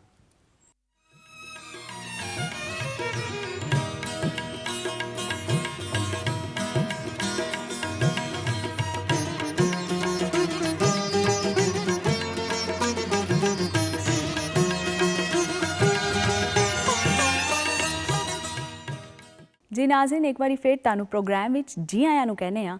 ਤੇ ਪ੍ਰੋਗਰਾਮ ਦਾ ਨਾਮ ਹੈ ਅੱਜ ਦਾ ਮਹਿਮਾਨ, ਤੇ ਅਸੀਂ ਦੋਵੇਂ ਤੁਹਾਡੇ ਹੋਸਟ ਤੁਹਾਡੀ ਖਿਦਮਤ ਵਿੱਚ ਹਾਜ਼ਰ ਹਾਂ। ਤੇ ਹੁਣ ਵੇਲਾ ਹੋਇਆ ਹੈ ਸਾਡੇ ਦੂਜੇ ਸੈਗਮੈਂਟ ਦਾ। ਹਮੇਸ਼ਾ ਦੀ ਤਰ੍ਹਾਂ ਇਸ ਸੈਗਮੈਂਟ ਦੇ ਵਿੱਚ ਵੀ ਅਸੀਂ ਗੱਲਬਾਤ ਕਰਾਂਗੇ ਸੂਫੀਜ਼ਮ ਦੇ ਹਵਾਲੇ ਨਾਲ। ਤੇ ਸਾਡੇ ਨਾਲ ਮੌਜੂਦ ਨੇ ਸਾਡੇ ਸੂਫੀ ਸਕਾਲਰ, ਜਿਨ੍ਹਾਂ ਨੂੰ ਤੁਸੀਂ ਸਾਰੇ ਬੜੀ ਚੰਗੀ ਤਰ੍ਹਾਂ ਜਾਣਦੇ ਹੋ। ਮੈਡਮ ਡਾਕਟਰ ਸੁਗਰਾ ਸਦਫ ਸਾਹਿਬਾ ਨੂੰ ਪ੍ਰੋਗਰਾਮ ਵਿੱਚ ਜੀ ਆਇਆਂ ਨੂੰ ਕਰਾਂਗੇ। ਬਹੁਤ ਸ਼ੁਕਰੀਆ। ਅੱਜ ਅਸੀਂ ਤੁਹਾਡੇ ਨਾਲ ਗੱਲ ਕਰਾਂਗੇ ਤਰੀਕੀਅਤ ਤੇ ਸ਼ਰੀਅਤ ਦੇ ਹਵਾਲੇ ਨਾਲ। ਇਹ ਇੱਕ ਬਹੁਤ ਜ਼ਿਆਦਾ ਸਵਾਲ ਜਿਹੜਾ ਨਾ ਤੁਹਾਡੇ ਚਾਹਣ ਵਾਲਿਆਂ ਕੋਲੋਂ ਪੁੱਛਣ ਪਰੋਂ ਆ ਰਿਹਾ ਸੀ, ਤੇ ਅਸੀਂ ਲਿਖਿਆ ਕਿ ਇੱਕ ਲਿਸਟ ਬਣਾ ਲਈਏ ਤੇ ਅੱਜ ਤੁਹਾਡੇ ਕੋਲ ਵਾਰੀ ਇਹ ਸਾਰੇ ਸਵਾਲ ਕਰੀਏ ਤੇ ਇਹਦੇ ਤੇ ਕੋਈ ਚਾਨਣ ਪਾਓ। ਇਹ ਮੇਰੇ ਨਾਲ ਕਿ ਤਰੀਕਤ ਔਰ ਸ਼ਰੀਅਤ ਦਾ ਜਿਹੜਾ ਹੈ ਨਾ ਇੱਕ ਟੌਪਿਕ ਹੈ, ਇਹ ਤਸਵੁਫ 'ਚ ਬੜਾ ਡਿਸਕਸ ਹੁੰਦਾ ਹੈ। ਯਾਨੀ ਤਸਵੁਫ ਨੂੰ ਮੰਨਣ ਵਾਲੇ ਵੀ ਕਰਦੇ ਨੇ ਔਰ ਨਾ ਮੰਨਣ ਵਾਲੇ ਵੀ ਕਰਦੇ ਨੇ। ਕਿ ਬਾਜ਼ ਔਕਾਤ ਲੋਕ ਕਹਿੰਦੇ ਨੇ ਕਿ ਜੀ ਤਸਵੁਫ ਜਿਹੜਾ ਉਹ ਸ਼ਰੀਅਤ ਤੋਂ ਦੂਰੀ ਦਾ ਨਾਂ ਹੈ। ਯਾਨੀ ਲੋਕ ਅਮਲੀ ਤੌਰ ਤੇ ਇਬਾਦਤ ਤੋਂ ਨੱਸਣ ਲਈ ਕਹਿੰਦੇ ਨੇ ਮੈਂ ਸੂਫੀ ਹਾਂ ਤੇ ਮੈਨੂੰ ਨਮਾਜ਼ ਪੜ੍ਹਨ ਦੀ ਲੋੜ ਨਹੀਂ ਤੇ ਹੈ ਨਹੀਂ। ਇਸ ਲਈ ਇਹ ਇੱਕ ਬੜਾ ਹੀ ਐਸਾ ਟੌਪਿਕ ਹੈ ਕਿ ਜਿਹਦੇ ਵਿੱਚੋਂ ਬੜੀਆਂ ਗੱਲਾਂ ਨਿਕਲਦੀਆਂ ਨੇ, ਬੜੇ ਗਿਲੇ ਨਿਕਲਦੇ ਨੇ ਔਰ ਇਹਦਾ ਇੱਕ ਇਹਨੂੰ ਨਿਥਰਨਾ ਚਾਹੀਦਾ ਔਰ ਇਹਦੇ ਵਿੱਚ ਇੱਕ ਸਾਹਮਣੇ ਗੱਲ ਆਉਣੀ ਚਾਹੀਦੀ ਕਿ ਅਸਲ ਹਕੀਕਤ ਹੈ ਕੀ ਹੈ। ਯਾਨੀ ਬਹੁਤ ਇਹਦਾ ਖਿਲਾਰ ਹੈ ਔਰ ਬੜਾ ਇਹਦੇ 'ਚ ਰਮਜ਼ਾਨ ਹੈ, ਜਿਨ੍ਹਾਂ ਤੱਕ ਪਹੁੰਚਣ ਤੋਂ ਬਗੈਰ ਤੁਸੀਂ ਨਹੀਂ ਜਾਣ ਸਕਦੇ ਕਿ ਸੂਫੀ ਜਿਹੜਾ ਹੈ ਉਹਦਾ ਜਿਹੜੀ ਆਈਡੀਓਲੋਜੀ ਉਹ ਕਿਉਂ ਇਸ ਤਰ੍ਹਾਂ ਹੁੰਦੀ ਹੈ। ਅਸੀਂ ਦੇਖੋ ਜਿਹੜੇ ਨੇ ਨਾ ਸਾਡੇ, ਅਸੀਂ ਅਗਰ ਕਹੀਏ ਤਾਂ ਹਜ਼ਰਤ ਦਾਤਾ ਗੰਜ ਬਖਸ਼ ਤਸਵੁਫ ਦੇ ਹਵਾਲੇ ਨਾਲ 1000 ਸਾਲ ਪਹਿਲਾਂ ਜਿਹੜਾ ਉਹਨਾਂ ਨੇ ਬੜੀ ਵੱਡੀ ਕਿਤਾਬ ਲਿਖੀ ਕਸ਼ਫੁਲ ਮਾਜੂਬ, ਤੇ ਉੱਥੇ ਹੀ ਉਹਨਾਂ ਨੇ ਤਸ਼ਰੀਹ ਕਰ ਦਿੱਤੀ। ਉਹਨਾਂ ਨੇ ਕਿਹਾ ਕਿ ਜਿਹੜੇ ਤਸਵੁਫ ਦੇ ਤਾਲਬ ਨੇ ਅਸੀਂ ਉਹਨਾਂ ਨੂੰ 3 ਹਿੱਸਿਆਂ 'ਚ ਤਕਸੀਮ ਕਰਦੇ ਨੇ। ਇੱਕ ਸੂਫੀ ਹੈ ਕਿ ਜਿਹੜਾ ਆਪਣੀ ਅਨਾ ਨੂੰ ਮਾਰਦਾ ਹੈ, ਆਪਣੀ ਮਰਜ਼ੀ ਨੂੰ ਖਤਮ ਕਰਦਾ ਹੈ ਔਰ ਮੁਕੰਮਲ ਆਪਣੀ ਮੈਂ ਨੂੰ ਮਾਰਦਾ, ਉਹ ਹੱਕ ਦੇ ਰਸਤੇ ਤੇ ਟੁਰ ਪੈਂਦਾ, ਉਹਨੂੰ ਅਸੀਂ ਸੂਫੀ ਕਹਿੰਦੇ ਹਾਂ। ਔਰ ਫਿਰ ਦੂਸਰਾ ਹੈ ਮੁਤਸਵਫ ਕਿ ਜਿਹੜਾ ਮੁਜਾਹਿਦ ਦੇ ਨਾਲ, ਰਿਆਜ਼ਤ ਨਾਲ, ਯਾਨੀ ਤਰਲੇ ਮਿੰਨਤ ਨਾਲ ਉਸ ਰਾਹ ਤੇ ਟੁਰਨ ਦੀ ਕੋਸ਼ਿਸ਼ ਕਰਦਾ ਔਰ ਉਹ ਵੀ ਇੱਕ ਰਾਸਤਬਾਜ਼ ਰਹਿੰਦਾ। ਜਿਸ ਤਰ੍ਹਾਂ ਅਸੀਂ ਤੱਕਦੇ ਹਾਂ ਕਿ ਬਹੁਤ ਨੇਕ ਲੋਕ ਜਿਹੜੇ ਆਪਣੇ ਕੰਮ ਨਾਲ ਕੰਮ ਰੱਖਦੇ ਨੇ। ਔਰ ਤੀਸਰਾ ਉਹ ਇੱਕ ਖਾਸ ਹੱਦ ਤੱਕ ਜਾਂਦੇ ਨੇ। ਔਰ ਤੀਸਰੀ ਜਿਹੜੀ ਮੰਜ਼ਿਲ ਹੈ ਉਹਨਾਂ ਨੇ ਕਿਹਾ ਮੁਸਤਸਿਫ ਤਸਵੁਫ, ਕਿ ਉਹ ਮੰਜ਼ਿਲ ਹੈ ਉਹਨਾਂ ਨੇ ਕਿਹਾ ਕਿ ਉਹ ਹੈ ਕਿ ਜਿਹੜੇ ਨਕਲੀ ਲੋਕ ਨੇ ਔਰ ਉਹਨਾਂ ਦੀ ਵਜ੍ਹਾ ਤੋਂ ਬਾਕੀ ਜਿਹੜਾ ਤਸਵੁਫ ਦੇ ਸੱਚੇ ਟੁਰਨ ਵਾਲੇ ਨੇ ਉਹਨਾਂ 'ਤੇ ਵੀ ਸਵਾਲ ਉੱਠਦੇ ਨੇ। ਉਹਨਾਂ ਨੇ ਕਿਹਾ ਇਹਨਾਂ ਦੀ ਮਿਸਾਲ ਮੱਖੀ ਵਾਂਗ ਹੈ ਔਰ ਇਹਨਾਂ ਦਾ ਨਫਸ ਜਿਹੜਾ ਮੱਖੀ ਵਾਂਗ ਹੈ, ਜਿਹੜਾ ਗੰਦ ਤੇ ਬਹਿੰਦਾ ਹੈ, ਲੇਕਿਨ ਦੂਜੇ ਲੋਕਾਂ ਲਈ ਭੇੜੀਏ ਵਾਂਗੂ ਨੇ। ਔਰ ਇਹ ਉਹ ਲੋਕ ਨੇ ਕਿ ਜਿਨ੍ਹਾਂ ਦਾ ਜ਼ਾਹਿਰ ਸੂਫੀਆਂ ਵਰਗਾ ਹੈ, ਲੇਕਿਨ ਬਾਤਨ ਇਹਨਾਂ ਦਾ ਪਲੀਤ ਹੈ। ਔਰ ਇਹ ਆਪਣਾ ਜ਼ਾਹਿਰ ਬਣਾ ਕੇ ਤੇ ਲੋਕਾਂ ਨੂੰ ਲੁੱਟਦੇ ਨੇ, ਮੁਫਾਦਾਤ ਹਾਸਲ ਕਰਦੇ ਨੇ। ਹੁਣ ਤੁਸੀਂ ਦੇਖੋ ਸਾਡੇ ਬਾਬਿਆਂ ਨੇ ਜਿਹੜਾ ਇੱਕ ਨਿੰਦਿਆ ਕੀਤੀ ਹੈ ਲੋਕਾਂ ਦੀ ਕਿ ਜਿਹੜੇ ਰੱਬ ਦਾ ਨਾਮ ਲੈ ਕੇ ਜਾਂ ਉਸ ਤਰ੍ਹਾਂ ਦੇ ਕੱਪੜੇ ਪਾ ਕੇ ਤੇ ਯਾਨੀ ਭੇਸ ਵਟਾਉਂਦੇ ਨੇ ਔਰ ਦਿਲ 'ਚ ਖੋਟ ਹੁੰਦਾ ਹੈ, ਲੋਕਾਂ ਨੂੰ ਧੋਖਾ, ਲੱਤਾਂ ਗੋਡੇ ਅੰਦਰ ਰਹੀ ਪਲੀਤੀ। ਲੋਕਾਂ ਨੂੰ ਧੋਖਾ ਦਿੰਦੇ ਨੇ। ਉਹ ਮੌਲਾਨਾ ਰੂਮ ਤੋਂ ਲੈ ਕੇ ਤੁਸੀਂ ਦੇਖੋ ਕਿ ਲਾਮਾ ਇਕਬਾਲ ਔਰ ਸੁਲਤਾਨ ਬਾਹੂ ਦੇ ਤੁਸੀਂ ਬਹੁਤ ਸਾਰਾ, ਬਾਬਾ ਬੁੱਲੇ ਸ਼ਾਹ ਦੇ ਬਹੁਤ ਸਾਰਾ ਤੁਸੀਂ ਜਾਣਦੇ ਹੋ, ਉਹ ਲੋਕ ਨੇ। ਤੇ ਇਸ ਲਈ ਉਹਨਾਂ ਨੇ ਕਿਹਾ ਕਿ ਜਿਹੜੇ ਇਸੇ ਤਰ੍ਹਾਂ ਇਹ ਜਿਹੜੇ ਲੋਕ ਨੇ, ਇਹ ਜਿਹੜਾ ਹੈ ਸੂਫੀ ਜਿਹੜਾ ਉਹ ਰੱਬ ਦੀ ਪਹਿਚਾਣ ਤੱਕ ਜਾਂਦਾ ਹੈ ਔਰ ਬਾਕੀ ਵੀ ਨੇ। ਲੇਕਿਨ ਮੈਂ ਸਮਝਦੀ ਹਾਂ ਕਿ ਸ਼ਰੀਅਤ ਤੇ ਤਰੀਕਤ ਨੂੰ ਵੱਖ ਨਹੀਂ ਕੀਤਾ ਜਾ ਸਕਦਾ। ਅੱਛਾ, ਯਾਨੀ ਇੱਕ ਦੂਜੇ ਨਾਲ ਜੁੜੇ ਹੋਏ ਨੇ। ਔਰ ਇਮਾਮ ਸੀ ਵੱਡੇ ਸੂਫੀ ਜਿਸ ਤਰ੍ਹਾਂ ਨੇ ਜੋ ਜੁਨੈਦ ਬਗਦਾਦੀ ਨੇ, ਸੂਫੀਆ 'ਚ ਇੱਕ ਵੱਡਾ ਨਾਂ ਹੈ, ਉਹ ਕਹਿੰਦੇ ਨੇ ਕਿ ਜਿਹੜਾ ਬੰਦਾ ਕਹਿੰਦਾ ਹੈ ਕਿ ਸ਼ਰੀਅਤ ਤੇ ਤਰੀਕਤ ਨੂੰ ਵੱਖ ਕੀਤਾ ਜਾ ਸਕਦਾ ਹੈ, ਉਹ ਜਾਹਿਲ ਹੈ, ਉਹ ਆਲਮ ਨਹੀਂ ਹੋ ਸਕਦਾ। ਕਿਉਂਕਿ ਉਹ ਕਹਿੰਦੇ ਨੇ ਮੈਨੂੰ ਅਗਰ 1000 ਸਾਲ ਵੀ ਜ਼ਿੰਦਗੀ ਲੱਭੇ। ਉਹਨਾਂ ਨੂੰ ਕਿਸੇ ਨੇ ਸਵਾਲ ਕੀਤਾ ਕਿ ਜਦੋਂ ਤੁਸੀਂ ਤਰੀਕਤ ਦੀ ਮੰਜ਼ਿਲ ਤੇ ਰੱਪੜ ਜਾਓ ਤੇ ਕਿਆ ਫਿਰ ਵੀ ਤੁਸੀਂ ਸ਼ਰੀਅਤ ਦੀ ਪਾਬੰਦੀ ਕਰਨੀ ਹੈ? ਉਹਨੇ ਕਿਹਾ ਅਗਰ ਮੈਂ 1000 ਸਾਲ ਤੱਕ ਜੀਵਾਂ ਤੇ ਮੈਂ 1000 ਸਾਲ ਤੱਕ ਨਾ ਸਿਰਫ ਫਰਜ਼ ਨਮਾਜ਼ਾਂ ਪੜ੍ਹਾਂ ਜਾਂ ਫਰਜ਼ ਇਬਾਦਤਾਂ ਕਰਾਂ, ਬਲਕਿ ਉਹ ਨਫਲ ਅਦਾ ਕਰਾਂ ਕਿ ਜਿਹੜੇ ਮੇਰੇ ਤੇ ਫਰਜ਼ ਨਹੀਂ ਲੇਕਿਨ ਮੈਂ ਅੱਜ ਅਦਾ ਕਰ ਰਿਹਾ। ਬਿਲਕੁਲ, ਫਰਜ਼ੀ ਨਮਾਜ਼ ਵੀ ਔਰ ਨਵਾਫਿਲ ਵੀ ਅਦਾ ਕਰਾਂ, 1000 ਸਾਲ ਵੀ ਜੀਵਾਂ ਤੇ ਮੈਂ ਕਰਾਂ। ਐਸੇ ਤਰ੍ਹਾਂ ਹੀ ਇਮਾਮ ਅਹਿਮਦ ਰਜ਼ਾ ਕਹਿੰਦੇ ਨੇ ਕਿ ਸ਼ਰੀਅਤ ਇੱਕ ਮੰਬਾ ਹੈ ਕਿ ਜਿਹਦੇ ਵਿੱਚੋਂ ਤਰੀਕਤ ਦਾ ਦਰਿਆ ਨਿਕਲਦਾ ਹੈ। ਹੁਣ ਜਿੱਥੋਂ ਤੁਸੀਂ ਦੇਖੋ ਇੱਕ ਆਬਸ਼ਾਰ ਹੈ ਜਾਂ ਜੋ ਵੀ, ਜਿੱਥੋਂ ਇੱਕ ਚੀਜ਼ ਫੁੱਟ ਰਹੀ ਹੈ, ਅਗਰ ਤੁਸੀਂ ਉਹਨੂੰ ਛੱਡ ਦਿਓਗੇ ਤੇ ਤੁਸੀਂ ਅੱਗੇ ਨਹੀਂ ਵੱਧ ਸਕੋਗੇ। ਇਸ ਤਰ੍ਹਾਂ ਇਹ ਦੋਵੇਂ ਜਿਹੜੇ ਨੇ ਰਲੇ ਮਿਲੇ ਨੇ ਔਰ ਰਲ ਮਿਲ ਕੇ ਅੱਗੇ ਟੁਰਦੇ ਨੇ। ਮੌਲਾਨਾ ਰੂਮ ਦਾ ਇੱਕ ਮਿਸਾਲ ਮੈਨੂੰ ਸਾਹਮਣੇ ਆ ਰਹੀ ਹੈ ਕਿ ਉਹ ਕਹਿੰਦੇ ਨੇ ਕਿ ਸ਼ਰੀਅਤ ਜਿਹੜੀ ਹੈ ਨਾ, ਤਰੀਕਤ ਤੇ ਸ਼ਰੀਅਤ ਨੂੰ ਬਿਆਨ ਕਰਨਾ ਹੋਵੇ ਤਾਂ ਇੱਕ ਫਲਦਾਰ ਦਰਖਤ ਦੀ, ਉਹ ਬੂਟੇ ਦੀ ਮਿਸਾਲ ਦਿੰਦੇ ਨੇ ਕਿ ਇੱਕ ਫਲਦਾਰ ਅਸੀਂ ਬੂਟੇ ਦੀ ਹਿਫਾਜ਼ਤ ਕਰਦੇ ਰਹਿੰਦੇ ਹਾਂ ਕਿ ਜਦੋਂ ਤੱਕ ਫਲ ਪੱਕ ਨਹੀਂ ਜਾਂਦਾ ਜੀ ਅਸੀਂ ਉਹਨੂੰ ਬਚਾਉਂਦੇ ਹਾਂ, ਉਹ ਤਰੀਕਤ ਹੈ। ਔਰ ਜਦੋਂ ਉਹ ਸ਼ਰੀਅਤ ਹੈ। ਔਰ ਜਦੋਂ ਫਲ ਪੱਕ ਜਾਂਦਾ ਉਹਨੂੰ ਖਾ ਲੈਂਦੇ ਹਾਂ, ਫਿਰ ਸਾਡੇ ਤੇ ਪਤਾ ਲੱਗਦਾ ਕਿ ਅਸਲ ਹੈ ਕੀ ਸੀ, ਉਹ ਤਰੀਕਤ ਹੈ। ਤੇ ਉਹ ਤਰੀਕਤ ਨੂੰ ਅਸੀਂ ਵੈਸੇ ਤੇ ਬਾਤਨ ਕਹਿੰਦੇ ਹਾਂ ਨਾ, ਬਾਤਨ। ਕਿ ਹੁਣ ਤੁਸੀਂ ਦੇਖੋ ਅਗਰ ਜ਼ਾਹਿਰ 'ਚ ਅਸੀਂ ਗੱਲ ਕਰਨੇ ਆ ਕਿ ਸ਼ਰੀਅਤ ਜਿਹੜੀ ਹੈ ਉਹ ਕੁਰਾਨੇ ਹਕੀਮ ਔਰ ਜਿਹੜੇ ਜ਼ਾਹਿਰੀ ਸਾਡੇ ਹੈ ਨੇ ਅਸੂਲ, ਉਹਨਾਂ ਨੂੰ ਮੰਨਣਾ, ਅਰਕਾਨ ਇਸਲਾਮ ਨੇ ਜਾਂ ਨਮਾਜ਼ ਪੜ੍ਹਨਾ, ਹਜ, ਜ਼ਕਾਤ, ਰੋਜ਼ਾ, ਜੀ ਨਫਲੀ ਇਬਾਦਤ ਨੇ। ਔਰ ਜਿਹੜੇ ਸਾਡੇ ਮੁਖਤਲਿਫ ਵੱਡੇ ਵਲੀ ਨੇ, ਔਲੀਆ ਨੇ, ਉਹ ਕਹਿੰਦੇ ਨੇ ਕਿ ਸ਼ਰੀਅਤ ਜਿਹੜੀ ਹੈ ਉਹ ਨਬੀ ਪਾਕ ਸੱਲੱਲਾਹੁ ਅਲੈਹਿ ਵਸੱਲਮ ਦੇ ਅਕਵਾਲ ਨੇ, ਤਰੀਕਤ ਉਹਨਾਂ ਦੇ ਅਮਾਲ ਨੇ ਔਰ ਹਕੀਕਤ ਉਹਨਾਂ ਦੇ ਅਹਵਾਲ ਨੇ ਔਰ ਅੱਗੋਂ ਮਾਰਫਤ ਜਿਹੜੇ ਨੇ ਉਹਨਾਂ ਦੇ ਉਹ ਉਲੂਮ ਨੇ ਜਿਹੜੇ ਕਿ ਬੇਮਿਸਾਲ ਨੇ। ਉਹ ਬੰਦੇ ਦੇ ਜਦੋਂ ਖੁੱਲ ਜਾਂਦੇ ਨੇ ਤੇ ਬੰਦੇ ਨੂੰ ਪਤਾ ਲੱਗਦਾ ਕਿ ਇਹ ਹਕੀਕਤ ਹੈ। ਤੇ ਮੈਂ ਬਾਬਾ ਬੁੱਲੇ ਸ਼ਾਹ ਦਾ ਇੱਕ ਸ਼ੇਰ ਤੁਹਾਡੇ ਸਾਹਮਣੇ ਪੜ੍ਹਨੀ ਆ, ਤੁਹਾਨੂੰ ਇੱਥੋਂ ਬੜੇ ਚੀਜ਼ਾਂ ਦਾ ਪਤਾ ਲੱਗੇਗਾ ਕਿ ਉਹ ਕਹਿੰਦੇ ਸ਼ਰੀਅਤ ਸਾਡੀ ਦਾਈ ਹੈ, ਤਰੀਕਤ ਸਾਡੀ ਮਾਈ ਹੈ। ਅੱਛਾ, ਅੱਗੋਂ ਹੱਕ ਹਕੀਕਤ ਆਈ ਹੈ ਅਤੇ ਮਾਰਫਤੋਂ ਕੁਝ ਪਾਇਆ ਹੈ। ਵਾਹ, ਕਿਸੇ ਭੇਖੀ ਭੇਖ ਵਟਾਇਆ ਹੈ। ਹੁਣ ਇਹ ਤੁਸੀਂ ਦੇਖੋ ਕਿ ਦਾਈ ਦਾ ਤੇ ਮਾਈ ਦਾ ਆਪਸ ਕਿੱਡਾ ਵੱਡਾ ਤਾਲੁਕ ਹੈ। ਜਿਹੜਾ ਸੂਫੀ ਹੈ, ਸੂਫੀ ਬਹਿਰਾਲ ਤਰੀਕਤ ਨੂੰ ਵੱਡਾ ਦਰਜਾ ਦਿੰਦਾ ਹੈ। ਇੱਥੋਂ ਬਾਬਾ ਬੁੱਲੇ ਸ਼ਾਹ ਦੀ ਮਿਸਾਲ ਵੀ ਤੁਸੀਂ ਦੇਖੋ ਤਾਂ ਤਰੀਕਤ ਨੂੰ ਵੱਡਾ ਦਰਜਾ ਦਿੰਦੇ ਨੇ, ਕਿਉਂਕਿ ਦਾਈ ਤੋਂ ਮਾਂ ਦਾ ਬਹਿਰਾਲ ਦਰਜਾ ਵੱਡਾ ਹੈ, ਜੰਮਣ ਵਾਲੀ ਦਾ ਦਰਜਾ ਵੱਡਾ ਹੈ। ਤੇ ਲੇਕਿਨ ਦਾਈ ਦੀ ਵੀ ਬੜੀ ਅਹਿਮੀਅਤ ਹੈ, ਕਿਉਂਕਿ ਅਗਰ ਦਾਈ ਨਾ ਹੋਵੇ ਤੇ ਜ਼ਿੰਦਗੀ ਮੌਤ ਦਾ ਮਸਲਾ ਹੋ ਜਾਏਗਾ। ਤੇ ਇਸ ਤਰ੍ਹਾਂ ਜਿਹੜੇ ਸਾਡੇ ਬਾਬੇ ਨੇ, ਸੂਫੀ ਨੇ, ਅਗਰ ਸੂਫੀ ਸ਼ਾਇਰਾਂ ਦੀ ਅਸੀਂ ਗੱਲ ਕਰਨੇ ਤਾਂ ਉਹਨਾਂ ਨੇ ਤਰੀਕਤ ਨੂੰ ਉੱਚਾ ਦਰਜਾ ਦਿੱਤਾ ਹੈ। ਔਰ ਤਰੀਕਤ ਦੀ ਹੁਣ ਤੁਸੀਂ ਉੱਚਾ ਦਰਜਾ ਦੇਣ ਦਾ ਮਸਲਾ ਤੁਸੀਂ ਦੇਖੋ ਅਗਰ ਤੇ ਅਸੀਂ ਇੱਕ ਸਫਾਈ ਦੀ ਗੱਲ ਕਰਨੇ ਆ ਨਾ, ਜ਼ਾਹਿਰ ਤੇ ਬਾਤਨ ਦੀ ਜੀ, ਤੇ ਅਸੀਂ ਆਪਣੇ ਆਪ ਨੂੰ ਪੂਰੀ ਤਰ੍ਹਾਂ ਸਾਫ਼ ਕਰ ਲਿਆ। ਲੇਕਿਨ ਸੂਫੀ ਬਾਤਨ ਦੀ ਸਫਾਈ ਦੀ ਗੱਲ ਜਦੋਂ ਕਰਦਾ ਤਾਂ ਕਹਿੰਦਾ ਕਿ ਦਿਲ ਨੂੰ ਵੀ ਸਾਫ਼ ਕਰੋ ਕਿ ਤੁਹਾਡੇ ਦਿਲ ਵਿੱਚ ਗੰਦ ਦਾ ਢੇਰ ਨਾ ਲੱਗਾ ਹੋਵੇ, ਨਫਸਾਨੀ ਖਾਹਿਸ਼ਾਤ ਦਾ ਢੇਰ ਨਾ ਲੱਗਾ ਹੋਵੇ। ਅਗਰ ਉੱਥੇ ਵੀ ਸਫਾਈ ਹੈ, ਉਹ ਸਾਫ਼ ਹੈ, ਤੇ ਫਿਰ ਤੁਸੀਂ ਪਾਕ ਹੋ। ਵਰਨਾ ਤੇ ਤੁਸੀਂ ਬਾਹਰੋਂ ਜਿਤਨਾ ਮਰਜ਼ੀ ਚੰਗੇ ਸ਼ੈਂਪੂ ਨਾਲ ਬਾਲ ਧੋ ਲਓ ਤੇ ਸਾਬਣ ਲਾ ਲਓ, ਖੁਸ਼ਬੂਆਂ ਲਾ ਲਓ, ਅਗਰ ਦਿਲ ਤੁਹਾਡਾ ਨਾਪਾਕ ਹੈ ਤੇ ਫਿਰ ਤੁਸੀਂ ਕਦੀ ਵੀ ਨਹੀਂ ਹੋ ਸਕਦਾ। ਔਰ ਅਸੀਂ ਪਹਿਲੇ ਕੁਝ ਦਿਨ ਪਹਿਲੇ ਹੀ ਗੱਲ ਕਰ ਰਹੇ ਸੀ ਹਜ਼ਰਤ ਮੀਆਂ ਮੀਰ ਦੀ, ਜਿਹੜੇ ਕਹਿੰਦੇ ਨੇ ਕਿ ਇੱਕ ਮੰਤਕੀ ਸਿਲਸਿਲਾ ਹੈ ਕਿ ਸ਼ਰੀਅਤ ਤੋਂ ਤਰੀਕਤ, ਤਰੀਕਤ ਤੋਂ ਹਕੀਕਤ, ਹਕੀਕਤ ਤੋਂ ਮਾਰਫਤ। ਇਸੇ ਤਰ੍ਹਾਂ ਇੱਕ ਹੋਰ ਮੈਨੂੰ ਵੱਡੀ ਗੱਲ ਯਾਦ ਆ ਰਹੀ ਹੈ ਕਿ ਇਹਨਾਂ ਦਾ ਜਿਸ ਤਰ੍ਹਾਂ ਆਪਣਾ ਆਪਸ 'ਚ ਜਿਹੜਾ ਤਾਲੁਕ ਹੈ, ਹਜ਼ਰਤ ਨਿਜ਼ਾਮੁद्दीन ਔਲੀਆ ਦੀ, ਉਹਨਾਂ ਨੇ ਕਿਹਾ ਕਿ ਸਾਲਕ ਜਿਹੜਾ ਹੁੰਦਾ ਹੈ ਉਹ ਮਾਰਫਤ ਦੇ ਦਰਜੇ ਤੇ ਹੁੰਦਾ ਹੈ। ਉਹ ਕਹਿੰਦੇ ਜਦੋਂ ਸਾਲਕ ਕੋਲ ਕੋਈ ਗਲਤੀ ਹੁੰਦੀ ਹੈ ਨਾ, ਜਿਸ ਤਰ੍ਹਾਂ ਅਸੀਂ ਕਹਿੰਦੇ ਨੇ ਕਿ ਕਿਸੇ ਬੰਦੇ ਦੀ ਤਰੱਕੀ ਹੁੰਦੀ ਹੈ ਤਾਂ ਉਹਦੀ ਤਰੱਕੀ ਵਾਪਸ ਕੀਤੀ ਜਾਂਦੀ ਹੈ, ਸਜ਼ਾ ਦਿੱਤੀ ਜਾਂਦੀ ਹੈ। ਇੱਕ 20 ਗ੍ਰੇਡ ਦਾ ਬੰਦਾ ਨੂੰ ਸਜ਼ਾ ਦੇ ਕੇ 19 ਦੇ ਵਿੱਚ ਕਰ ਦਿੱਤਾ। ਉਹ ਕਹਿੰਦੇ ਜਿਸ ਤਰ੍ਹਾਂ ਸਾਲਕ ਕੋਲ ਕੋਈ ਗਲਤੀ ਹੁੰਦੀ ਹੈ ਨਾ, ਤੇ ਉਹਨੂੰ ਫਿਰ ਮਾਰਫਤ ਤੋਂ ਹਕੀਕਤ ਦੇ ਦਰਜੇ ਤੇ ਆਉਣਾ ਪੈਂਦਾ ਹੈ। ਅੱਛਾ, ਹਕੀਕਤ ਦੀ ਮੰਜ਼ਿਲ ਵਾਲੇ ਕੋਲ ਕੋਈ ਗਲਤੀ ਹੁੰਦੀ ਹੈ ਤੇ ਉਹਨੂੰ ਫਿਰ ਉਸ ਤੋਂ ਪਿਛਲੀ ਜਿਹੜੀ ਤਰੀਕਤ ਵਾਲੀ ਮੰਜ਼ਿਲ ਉੱਥੋਂ ਆਉਣੀ ਪੈਂਦਾ ਹੈ। ਔਰ ਤਰੀਕਤ ਵਾਲੇ ਕੋਲ ਹੁੰਦੀ ਹੈ ਤੇ ਸ਼ਰੀਅਤ। ਉਹ ਕਹਿੰਦੇ ਨੇ ਸ਼ਰੀਅਤ ਇਸ ਲਈ ਹਰ ਹਵਾਲੇ ਨਾਲ ਸਾਡੇ ਲਈ ਬੜੀ ਅਹਿਮ ਹੈ, ਔਰ ਉਹਨੂੰ ਅਸੀਂ ਛੱਡ ਨਹੀਂ ਸਕਦੇ। ਯਾਨੀ ਸ਼ਰੀਅਤ ਬੁਨਿਆਦ ਹੈ, ਉਹਦੇ ਉੱਤੇ ਹੀ ਸਾਰੀ ਮੰਜ਼ਿਲ ਉਸਾਰੀ ਜਾਣੀ ਹੈ। ਪਰ ਇੱਕ ਸੂਫੀਜ਼ਮ ਦੇ ਹਵਾਲੇ ਨਾਲ ਅਕਸਰ ਲੋਕ ਜਿਹੜਾ ਸਵਾਲ ਕਰਦੇ ਨੇ, ਜਾਂ ਕਹਿ ਲਓ ਮਿਸਪਰਸੈਪਸ਼ਨ ਹੈ, ਜਾਂ ਲੋਕਾਂ ਨੂੰ ਲੱਗਦਾ ਹੈ ਕਿ ਤਰੀਕਤ ਨੂੰ ਜੇ ਤੁਸੀਂ ਅਪਣਾ ਲਿਆ ਤੇ ਸ਼ਰੀਅਤ ਛੱਡਣੀ ਪਏਗੀ। ਕਿਆ ਇਹ ਵਾਕਈ ਕਲੀਅਰ ਹੈ, ਇਸ ਤਰ੍ਹਾਂ ਹੀ ਨਹੀਂ, ਹੈ? ਯਾਨੀ ਜੇ ਤੁਸੀਂ ਮਾਰਫਤ ਦੀ ਮੰਜ਼ਿਲ ਤੱਕ ਪਹੁੰਚ ਗਏ ਹੋ ਤੇ ਕਿਆ ਤੁਹਾਨੂੰ ਵਾਕਈ ਸ਼ਰੀਅਤ ਛੱਡਣੀ ਪਏਗੀ? ਨਹੀਂ, ਮੇਰੇ ਖਿਆਲ ਹੈ ਕਿ ਸ਼ਰੀਅਤ ਤੇ ਜਿਸ ਤਰ੍ਹਾਂ ਮੈਂ ਪਹਿਲਾਂ ਦੱਸਿਆ ਕਿ ਜ਼ਾਹਿਰੀ ਜਿਹੜਾ ਹੈ, ਜ਼ਾਹਿਰ ਇੱਕ ਬਿਲਡਿੰਗ ਹੈ, ਜ਼ਾਹਿਰ ਹੈ ਉਹਨੂੰ ਤੁਸੀਂ ਸ਼ਰੀਅਤ ਨਾਲ ਤਸ਼ਬੀਹ ਦੇ ਲਓ। ਬਾਤਨ ਜਿਹੜਾ ਹੈ ਤੁਹਾਡਾ ਉਹ ਤਰੀਕਤ ਹੈ। ਤੁਸੀਂ ਬਾਹਰ ਵਾਲੇ ਨੂੰ ਵੀ ਸਾਫ਼ ਸੁਥਰਾ ਰੱਖਣਾ ਜ਼ਰੂਰੀ ਹੈ ਨਾ। ਕਿ ਇਮਾਰਤ ਹੈ, ਬਿਲਡਿੰਗ ਹੀ ਦੇਖ ਲਓ ਨਾ, ਇਹਦੀ ਜ਼ਾਹਿਰ ਨੂੰ ਵੀ ਤਾਂ ਤੁਸੀਂ ਸਾਫ਼ ਰੱਖਣਾ ਹੈ। ਔਰ ਅਗਰ ਤੁਸੀਂ ਸਿਰਫ ਜ਼ਾਹਿਰ ਨੂੰ ਹੀ ਚਮਕਾਉਂਦੇ ਰਹੇ ਔਰ ਬਾਤਨ ਨਾਲ ਧਿਆਨ ਹੀ ਨਹੀਂ ਦਿੱਤਾ, ਤੇ ਖੱਡੇ ਪਏ ਹੋਏ ਨੇ ਇੱਥੇ, ਕੂੜੇ ਦੇ ਢੇਰ ਲੱਗੇ ਹੋਣ, ਤੇ ਉਹ ਵੀ ਗਲਤ ਗੱਲ ਹੈ। ਯਾਨੀ ਦੋਵਾਂ ਨੂੰ ਨਾਲ ਲੈ ਕੇ ਟੁਰਨਾ ਤੇ ਤਾਂ ਹੀ ਕੰਮ ਬਣਨਾ ਹੈ। ਇਹ ਨਹੀਂ ਕਿ ਤੁਸੀਂ ਇੱਕ ਹਿੱਸੇ ਨੂੰ ਨਜ਼ਰਅੰਦਾਜ਼ ਕਰ ਦਿਓ ਔਰ ਇੱਕ ਨੂੰ ਨਾਲ ਲੈ ਕੇ ਟੁਰੋ। ਦੋਵਾਂ ਨੂੰ ਨਾਲ ਰੱਖਣਾ ਚਾਹੀਦਾ। ਜਿੱਥੋਂ ਤੱਕ ਗੱਲ ਹੈ ਕਿ ਬਾਬਿਆਂ ਦੀ ਮਿਸਾਲਾਂ ਦਿੱਤੀਆਂ ਜਾਂਦੀਆਂ ਨੇ, ਉਹਨਾਂ ਤੇ ਮੁਖਤਲਿਫ ਵਕਤ ਐਸੇ ਗੁਜ਼ਰੇ ਨੇ ਕਿ ਜਦੋਂ ਉਹਨਾਂ ਨੂੰ ਬਜ਼ਾਹਿਰ ਤੌਰ ਤੇ ਉਹਨਾਂ ਨੇ ਜ਼ਾਹਿਰੀ ਤੌਰ ਤੇ ਸ਼ਰੀਅਤ ਨੂੰ ਛੱਡ ਦਿੱਤਾ।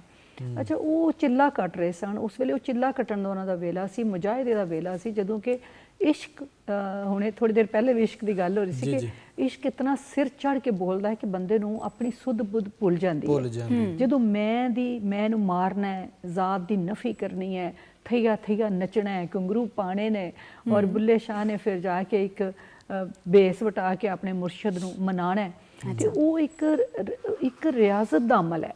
ਉਹ ਅਮਲ ਥੋੜੇ ਅਰਸੇ ਲਈ ਹੁੰਦਾ ਹੈ। ਕਿਆ ਬੁੱਲੇ ਸ਼ਾਹ ਸਾਰੀ ਉਮਰ ਉਹ ਕੰਮ ਤੇ ਨਹੀਂ ਕਰਦੇ ਰਹੇ ਕਿ ਉਹ ਸਾਰੀ ਉਮਰ ਹੀ ਘੁੰਗਰੂ ਬਾਰ ਕੇ ਨੱਚਦੇ ਰਹੇ ਨੇ? ਅਸੀਂ ਇੱਕ ਕਿਸੇ ਦੀ ਉਸ ਗੱਲ ਨੂੰ ਲੈ ਕੇ ਤੇ ਉੱਥੇ ਖਲੋ ਜਾਈਏ ਔਰ ਆਪਣੇ ਵਾਸਤੇ ਆਸਾਨੀ ਪੈਦਾ ਕਰਨ ਦੀ ਕੋਸ਼ਿਸ਼ ਕਰੀਏ ਕਿ ਨਹੀਂ ਜਿਹੜਾ ਤਰੀਕਤ ਦਾ ਮੰਜ਼ਿਲ।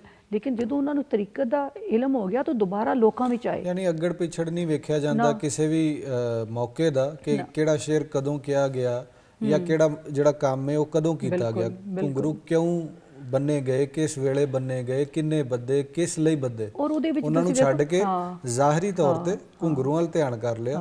ਇਸ ਕਰਕੇ ਕਿਹਾ ਕਿ ਸ਼ਰੀਅਤ ਨੂੰ ਛੱਡ ਕੇ, ਨਮਾਜ਼ ਰੋਜ਼ਾ ਛੱਡ ਕੇ ਘੁੰਗਰੂ ਬੰਨ ਲਏ ਗਏ ਨੇ। ਇਹ ਪਰਸੈਪਸ਼ਨ ਬਣ ਜਾਂਦੀ ਲੋਕਾਂ ਦੀ। ਹੁਣ ਤੁਸੀਂ ਦੇਖੋ ਨਾ, ਇਹ ਘੁੰਗਰੂ ਬੰਨਣੇ ਵਿੱਚ ਵੀ ਬੜੀਆਂ ਗੱਲਾਂ ਨੇ ਕਿ ਮੈਂ ਨੂੰ ਮਾਰਨਾ, ਫਿਰ ਇੱਕ ਤੁਸੀਂ ਔਰਤ ਨੂੰ ਜਾਂ ਜਿਹੜੀ ਨੱਚਣ ਵਾਲੀ ਔਰਤ ਉਹਨੂੰ ਮਾੜਾ ਸਮਝਦੇ ਹੋ, ਤਾਂ ਉਹਨਾਂ ਕਿਹਾ ਨਹੀਂ, ਕੋਈ ਬੰਦਾ ਮਾੜਾ ਨਹੀਂ ਹੈ। ਉਹਦੀ ਹੋਰੇ ਕਿਹੜੀ ਮਜਬੂਰੀ ਹੋਣੀ ਹੈ ਜਾਂ ਕੀ ਮਸਲਾ ਹੈ? ਸਾਨੂੰ ਕਿਸੇ ਨੂੰ ਮਾੜਾ ਜਾਂ ਕਮਤਰ ਸਮਝਣ ਦਾ ਕੋਈ ਹੱਕ ਨਹੀਂ ਹੈ। ਹੱਕ ਹੀ ਨਹੀਂ। ਰੱਬ ਦੀ ਮਖਲੂਕ ਹੈ ਔਰ ਉਹ ਪਤਾ ਨਹੀਂ ਕਿਹੜੇ ਰਾਹ ਤੇ ਟੁਰਦੀ ਪਈ, ਕੀ ਹੁੰਦਾ ਰੱਬ ਦੇ ਨੇੜੇ ਹੋ ਰਿਹਾ, ਕਿੱਡੀ ਚੰਗੀ ਹੋਵੇ ਉਹ। ਬਿਲਕੁਲ। ਇਸ ਲਈ ਜਿਹੜਾ ਸੂਫੀ ਹੁੰਦਾ ਉਹ ਹਰ ਤਬਕੇ ਨੂੰ ਨਾਲ ਲੈ ਕੇ ਟੁਰਦਾ ਹੈ ਔਰ ਉਹ ਕਹਿੰਦਾ ਕਿ ਕਿਸੇ ਨੂੰ ਮਾੜਾ ਤੁਸੀਂ ਕਹਿਣਾ ਹੀ ਨਹੀਂ ਹੈ। ਬੰਦਾ ਤਾਂ ਕੋਈ ਮਾੜਾ ਹੈ ਹੀ ਨਹੀਂ, ਕਿਉਂਕਿ ਹਰ ਇੱਕ ਵਿੱਚ ਰੱਬ ਦਾ ਰੂਪ ਹੈ। ਇਸ ਲਈ ਉਹ ਜਿਹੜਾ ਉਹਨਾਂ ਦਾ ਇੱਕ ਸਾਨੂੰ ਦਰਮਿਆਨਾ ਪੀਰੀਅਡ ਨਜ਼ਰ ਆਉਂਦਾ ਹੈ ਕੁਝ ਸੂਫੀਆਂ ਦਾ, ਉਹਨੂੰ ਬੁਨਿਆਦ ਬਣਾ ਕੇ ਸਾਡੇ ਕੁਝ ਲੋਕ ਜਿਹੜੇ ਨੇ ਉਹ ਕਹਿੰਦੇ ਨੇ ਕਿ ਸ਼ਾਇਦ ਇਹ ਜਿਹੜਾ ਤਰੀਕਤ ਨਾਲ ਸ਼ਰੀਅਤ ਦਾ ਖਤਮ ਹੋ ਜਾਂਦਾ ਤਰੀਕਤ ਦੇ ਆਉਣ ਤੋਂ। ਇਸੇ ਲਈ ਸਾਡੇ ਸਾਰੇ ਬਾਬਿਆਂ 'ਚ ਤੁਸੀਂ ਦੇਖੋ ਕਿ ਉਹ ਕਹਿੰਦੇ ਨੇ ਕਿ ਇਹ ਜਿਹੜੇ ਜ਼ਾਹਿਰ ਪ੍ਰਸਤ ਨੇ, ਜਿਸ ਤਰ੍ਹਾਂ ਹਜ਼ਰਤ ਦਾਦਾ ਗੰਜ ਬਖਸ਼ ਨੇ ਤੀਸਰੀ ਕਿਸਮ ਦੱਸੀ ਉਹਨਾਂ ਕਿ ਨਕਲੀ ਲੋਕ ਨੇ ਔਰ ਇਹ ਖਤਰਨਾਕ ਨੇ, ਬਹਿਰੂਪੀਏ ਨੇ। ਮੌਲਾਨਾ ਰੂਮ ਨੇ ਵੀ ਕਿਹਾ ਕਿ ਬਹਿਰੂਪੀਏ ਨੇ, ਇਹਨਾਂ ਨੇ ਆਪਣੇ ਭੇਸ ਵਟਾਇਆ ਹੋਇਆ ਲੇਕਿਨ ਇਹਨਾਂ ਦੇ ਅੰਦਰ ਸ਼ਰ ਹੈ ਔਰ ਇਹ ਸਾਦਾ ਦਿਲ ਲੋਕਾਂ ਨੂੰ ਲੁੱਟਦੇ ਨੇ ਆਪਣਾ ਭੇਸ ਵਟਾ ਕੇ। ਤੇ ਉਹ ਉਹਨਾਂ ਦੀ ਵਜ੍ਹਾ ਤੋਂ ਹੀ ਇੱਕ ਜਿਹੜੀ ਇੱਕ ਮਨਫੀ ਰਵਾਇਤ ਚੱਲਦੀ ਹੈ ਔਰ ਲੋਕ ਚੰਗੇ ਲੋਕਾਂ ਨੂੰ ਮਾੜਾ ਸਮਝਣਾ ਸ਼ੁਰੂ ਕਰ ਦਿੰਦੇ। ਬਚਪਨ ਦੀ ਕਹਾਣੀ ਅਗਰ ਯਾਦ ਕਰੀਏ ਸੋਨੀਆ, ਤੇ ਬਚਪਨ 'ਚ ਤੁਸੀਂ ਵੀ ਕਹਾਣੀ ਪੜ੍ਹੀ ਹੋਏਗੀ ਕਿ ਇੱਕ ਭੇੜੀਆ ਅਗਰ ਭੇਡ ਦੀ ਖਲ ਪਾ ਕੇ ਰੇਵੜ ਵਿੱਚ ਵੜ ਜਾਂਦਾ ਹੈ ਤਾਂ ਉਹ ਭੇਡ ਤੇ ਜ਼ਾਹਿਰੀ ਤੌਰ ਤੇ ਨਹੀਂ ਹੈ, ਤੇ ਨਾਲ ਉਹ ਰੇਵੜ ਦਾ ਨੁਕਸਾਨ ਜਿਹੜਾ ਕਰੇਗਾ ਉਹ ਇਸ ਤੋਂ ਅੱਡ ਹੈ। ਯਾਨੀ ਬੱਚਿਆਂ ਨੂੰ ਜਦੋਂ ਅਸੀਂ ਸਮਝਾਉਣ ਲਈ ਸਮਝਾਉਂਦੇ ਆ ਤੇ ਥੋੜਾ ਜਿਹਾ ਸ਼ਾਇਦ ਸਾਨੂੰ ਇਸ ਤਰ੍ਹਾਂ ਸਮਝਾਉਣਾ ਪਏਗਾ ਕਿ ਜ਼ਾਹਿਰੀ ਤੌਰ ਤੇ ਤੁਸੀਂ ਖਲ ਪਾ ਲਈ ਇੱਕ, ਜਾਂ ਭੇਸ ਵਟਾ ਲਿਆ, ਅੰਦਰੋਂ ਤੁਸੀਂ ਕੋਈ ਖੂੰਖਾਰ ਜਾਨਵਰ ਹੀ ਹੋ। ਉਹਨੂੰ ਤੁਸੀਂ ਜਾਂ ਤੇ ਬਦਲਿਆ ਨਹੀਂ, ਜਾਂ ਤੁਸੀਂ ਅੰਦਰ ਦੀ ਮੈਲ ਨਹੀਂ ਕੱਢੀ, ਜਾਂ ਤੁਸੀਂ ਲੱਤਾਂ ਗੋਡੇ ਧੋਈ ਜਾ ਰਹੇ ਹੋ ਲੇਕਿਨ ਯਕੀਨੀ ਤੌਰ ਤੇ ਤੁਹਾਡੀ ਜ਼ੁਬਾਨ ਵੀ ਮਿੱਠੀ ਹੈ, ਜਿਹਨੂੰ ਮਿੱਠੀ ਛੁਰੀ ਵੀ ਲੋਕ ਅਕਸਰ ਕਹਿ ਦਿੰਦੇ ਨੇ। ਜ਼ੁਬਾਨ ਤੁਹਾਡੀ ਮਿੱਠੀ ਹੈ, ਲੇਕਿਨ ਜਦੋਂ ਬੰਦਾ ਨਜ਼ਰੋਂ ਹਟਦਾ ਹੈ, ਤੁਸੀਂ ਐਸੀਆਂ ਗੱਲਾਂ ਕਰਦੇ ਹੋ ਉਹਦੇ ਬਾਰੇ ਕਿ ਉਹਦਾ ਜੀਣਾ ਹਰਾਮ ਹੋਈਏ, ਤੇ ਰੱਬ ਤੇ ਫਿਰ ਕਦੇ ਵੀ ਨਹੀਂ ਔਰ ਮੰਨਦਾ। ਦੂਸਰੀ ਤੁਸੀਂ ਬੜੀ ਚੰਗੀ ਗੱਲ ਕੀਤੀ, ਜਿਹੜੀ ਗੀਬਤ ਹੈ ਕਿਤਨਾ ਗੁਨਾਹ ਹੈ, ਅਸੀਂ ਸੋਚਦੇ ਹੀ ਨਹੀਂ ਆ ਨਾ। ਅਸੀਂ ਜਦੋਂ ਬਹੁਤ ਹੀ ਖੂਬਸੂਰਤ ਸੀ ਗੱਲ ਕੀਤੀ ਕਿ ਅਸੀਂ ਸਿਰਫ ਸਮਝਦੇ ਹਾਂ ਕਿ ਅਸੀਂ 5 ਨਮਾਜ਼ਾਂ ਪੜ੍ਹ ਲਈਆਂ, ਕੁਰਾਨ ਪਾਕ ਪੜ੍ਹ ਲਿਆ, ਆਪਣੇ ਕੰਮ ਕਰ ਲਏ, ਲੇਕਿਨ ਜਿਹੜੀਆਂ ਗਲਤੀਆਂ ਕਰ ਰਹੇ ਹੁੰਦੇ ਆ, ਇੱਕ ਗਲਤੀ ਇਹ ਹੀ ਹੈ ਕਿ ਤੁਸੀਂ ਮੈਨੂੰ ਹੱਸ ਕੇ ਮਿਲ ਰਹੇ ਹੋ, ਮੈਂ ਤੁਹਾਨੂੰ ਹੱਸ ਕੇ ਮਿਲ ਹੀ ਨਹੀਂ ਰਹੀ। ਇਹ ਵੀ ਵੱਡੀ ਗਲਤੀ ਹੈ ਕਿ ਮੈਂ ਤੁਹਾਡਾ ਦਿਲ ਤੋੜ ਦਿੱਤਾ, ਤੁਹਾਡੇ ਨਾਲ ਪਿਆਰ ਨਾਲ ਗੱਲ ਨਹੀਂ ਕੀਤੀ, ਜਾਂ ਤੁਸੀਂ ਮੇਰੇ ਨਾਲ ਕੋਈ ਸਵਾਲ ਕੀਤਾ ਹੈ, ਮੇਰੇ ਕੋਲ ਕੋਈ ਮਦਦ ਮੰਗੀ ਹੈ, ਤੇ ਮੈਂ ਅਗਰ ਮਦਦ ਨਹੀਂ ਵੀ ਕਰ ਸਕਦੀ ਤੇ ਇਨਕਾਰ ਕਰਨ ਲਈ ਵੀ ਮੈਨੂੰ ਇੱਕ ਅੱਛਾ ਕੋਈ ਇੱਕ ਤਰੀਕਾ ਹੈ, ਇੱਕ ਜਿਵੇਂ ਇਨਸਾਨੀ ਤੌਰ ਤੇ ਅਸੀਂ ਔਰ ਇਹ ਜਿਹੜੀ ਗੀਬਤ ਹੈ, ਗੀਬਤ ਦਾ ਤੇ ਬਹੁਤ ਹੀ ਜ਼ਿਆਦਾ ਗੁਨਾਹ ਹੈ, ਔਰ ਅਕਸਰ ਅਸੀਂ ਦੇਖਦੇ ਹਾਂ ਕਿ ਇਹ ਸਾਡੇ ਸਮਾਜ ਵਿੱਚ ਬਹੁਤ ਫੈਲ ਗਈ ਹੈ ਕਿ ਸਾਹਮਣੇ ਬਹਿ ਕੇ ਤੁਸੀਂ ਤਾਰੀਫ ਕਰਿਓ, ਬੰਦਾ ਉੱਠ ਕੇ ਗਿਆ ਤੇ ਤੁਸੀਂ ਉਹਦੇ ਖਿਲਾਫ ਗੱਲ ਕਰ ਲਿਓ, ਅੱਛਾ ਉਸ ਬੰਦੇ ਨੂੰ ਕੋਈ ਫਰਕ ਨਹੀਂ ਪੈਂਦਾ, ਤੁਸੀਂ ਆਪਣੇ ਲਈ ਗੁਨਾਹ ਜਿਹੜੇ ਇਕੱਠੇ ਕਰ ਰਹੇ ਹੋ। ਹਜ਼ਰਤ ਅਬਦੁਲ ਕਾਦਰ ਜਿਲਾਨੀ ਨੇ ਇਸੇ ਵੱਲ ਨਾਲ ਸ਼ਰੀਅਤ ਤਰੀਕੇ ਦੇ ਵੱਲੋਂ ਕਹਿੰਦੇ ਨੇ ਕਿ ਜਿਹੜਾ ਬੰਦਾ ਕਹਿੰਦਾ, ਜਦੋਂ ਕਹਿੰਦੇ ਨੇ ਕਿ ਸ਼ਰੀਅਤ ਦੀ ਕਿਸੇ ਵੀ ਹੱਦ ਵਿੱਚ ਖਲਲ ਹੁੰਦਾ, ਤੁਸੀਂ ਫਿਤਨੇ ਵੱਲ ਟੁਰ ਜਾਂਦੇ ਹੋ। ਸਹੀ। ਤੇ ਅਗਰ ਅਸੀਂ ਇਸ ਗੱਲ ਨੂੰ ਕਹੀਏ ਕਿ ਇਹਦਾ ਨਤੀਜਾ ਕੱਢੀਏ ਤੇ ਉਹ ਹਜ਼ਰਤ ਇਮਾਮ ਮਾਲਿਕ ਨੇ ਰਜ਼ੀ ਅੱਲਾਹ ਤਆਲਾ ਅੰਹੁ, ਉਹਨਾਂ ਨੇ ਕਿਹਾ ਕਿ ਜਿਹੜਾ ਤਸਵੁਫ ਦੇ ਵੱਲ ਨਾਲ ਉਹ ਕਹਿੰਦੇ ਨੇ ਕਿ ਜਿਹੜਾ ਬੰਦਾ ਫਿਕਾ ਨੂੰ ਪੜ੍ਹਦਾ ਹੈ ਔਰ ਤਸਵੁਫ ਨੂੰ ਨਜ਼ਰਅੰਦਾਜ਼ ਕਰ ਦਿੰਦਾ ਹੈ, ਉਹ ਵੀ ਸਹੀ ਰਸਤੇ ਤੇ ਨਹੀਂ, ਔਰ ਜਿਹੜਾ ਤਸਵੁਫ ਨੂੰ ਪੜ੍ਹਦਾ ਔਰ ਫਿਕਾ ਨੂੰ ਛੋੜ ਦਿੰਦਾ, ਉਹ ਵੀ ਸਹੀ ਰਸਤੇ ਤੇ ਨਹੀਂ। ਉਹ ਮਤਲਬ ਹੈ ਕਿ ਬੜਾ ਸਖਤ ਇਹਨਾਂ ਵਾਸਤੇ ਜੁਮਲਾ ਜ਼ਿੰਦੀਕ ਦਾ ਜੁਮਲਾ ਇਸਤੇਮਾਲ ਕਰਦੇ ਨੇ, ਤੇ ਲੇਕਿਨ ਉਹ ਕਹਿੰਦੇ ਨੇ ਕਿ ਜਿਹੜਾ ਬੰਦਾ ਫਿਕਾ ਔਰ ਤਸਵੁਫ ਦੋਵਾਂ ਨੂੰ ਨਾਲ ਲੈ ਕੇ ਟੁਰਦਾ, ਉਹਨੂੰ ਹੱਕ ਮਿਲਦਾ ਹੈ। ਯਾਨੀ ਦੋਵਾਂ ਨੂੰ ਨਾਲ ਲੈ ਕੇ ਤੁਸੀਂ ਟੁਰਨਾ ਤੇ ਕੰਮ ਪੈਣਾ ਹੈ। ਦੂਸਰੀ ਗੱਲ ਤੁਸੀਂ ਦੇਖੋ, ਅਸੀਂ ਅਗਰ ਜ਼ਾਹਿਰੀ ਹਵਾਲੇ ਨਾਲ ਵੀ ਆਪਣੇ ਸ਼ਰੀਅਤ ਦੇ ਅਸੂਲਾਂ ਨੂੰ ਦੇਖਦੇ ਹਾਂ, 5 ਵਕਤ ਦੀ ਨਮਾਜ਼ ਦੇਖੋ, ਤੁਸੀਂ ਵਜ਼ੂ ਕਰਨਾ, ਅਗਰ ਤੁਸੀਂ ਨਮਾਜ਼ ਨਹੀਂ ਪੜ੍ਹਨਾ ਤਾਂ ਸ਼ਾਇਦ ਤੁਸੀਂ 5 ਵਕਤ ਮੂੰਹ ਹੀ ਨਹੀਂ ਧੋਂਦੇ, ਕਦੀ ਨਹੀਂ ਮੂੰਹ ਧੋਂਦੇ ਹੋ, ਕਦੀ ਨਹੀਂ ਧੋਂਦੇ। ਔਰ ਫਿਰ ਜਿਹੜੇ ਅਸੀਂ ਮਸਾ ਕਰਨੇ ਆ ਸਾਰਾ, ਹੁਣ ਸਾਇੰਸ ਨੇ ਸਾਬਤ ਕੀਤਾ ਕਿ ਉਹਦਾ ਵੀ ਫਾਇਦਾ ਹੈ, ਬਿਲਕੁਲ ਤੁਸੀਂ ਐਕਟਿਵ ਹੋ ਜਾਂਦੇ ਹੋ। ਤੁਸੀਂ ਹੁਣ ਯੋਗਾ ਔਰ ਜੋ ਕੁਝ ਕਰ ਰਹੇ ਹੋ, ਇਹ ਸਾਰੀਆਂ ਚੀਜ਼ਾਂ ਸਾਡੀਆਂ ਇਬਾਦਤ ਵਿੱਚ ਸ਼ਾਮਲ ਨੇ। ਬਿਲਕੁਲ ਗਰਦਨ ਦੀਆਂ ਨਰਵਸ ਹੁੰਦੀਆਂ ਨੇ ਔਰ ਉੱਥੇ ਟੈਨਸ਼ਨ ਬਹੁਤੀ ਅਗਰ ਤੁਸੀਂ ਆਪਣੇ ਰਕੂਅ ਨੂੰ ਰਿਲੈਕਸ ਹੋ ਜਾਂਦਾ, ਆਪਣੇ ਰਕੂਅ ਨੂੰ ਔਰ ਸਜਦੇ ਨੂੰ ਥੋੜਾ ਤਵੀਲ ਕਰ ਲਓ ਤੇ ਤੁਹਾਨੂੰ ਯੋਗਾ ਕਰਨ ਦੀ ਤੇ ਸਾਰਾ ਕੋਈ ਲੋੜ ਹੀ ਨਹੀਂ ਪੈਂਦੀ। ਮਤਲਬ ਉਹੀ ਤੁਸੀਂ ਚੀਜ਼ਾਂ, ਉਹ ਵੀ ਸਾਡੇ ਵਾਸਤੇ ਇਹਦੇ 'ਚ ਵੀ ਇੱਕ ਰਾਜ਼ ਹੈ।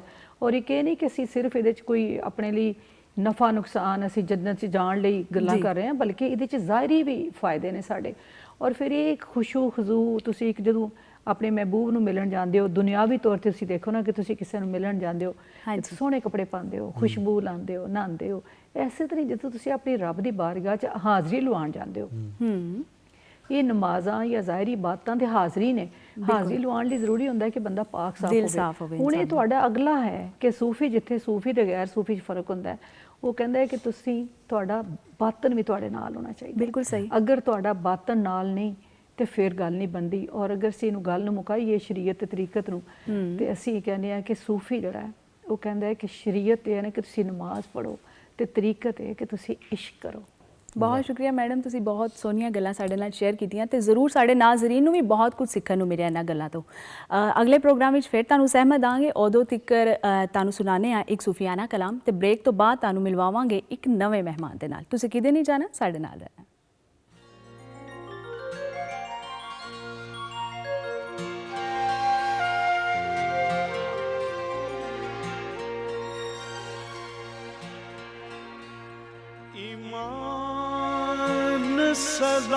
सलामत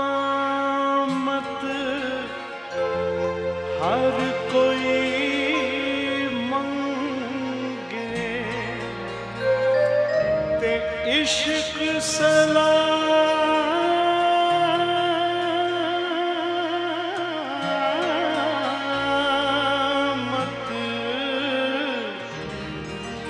कोई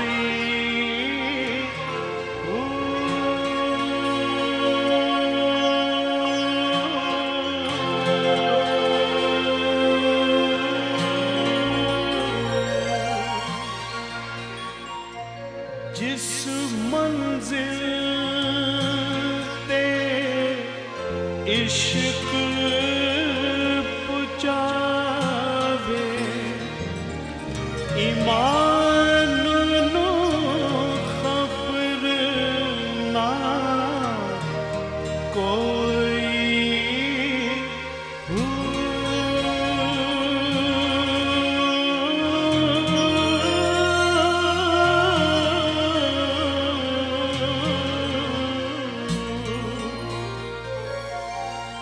मंगल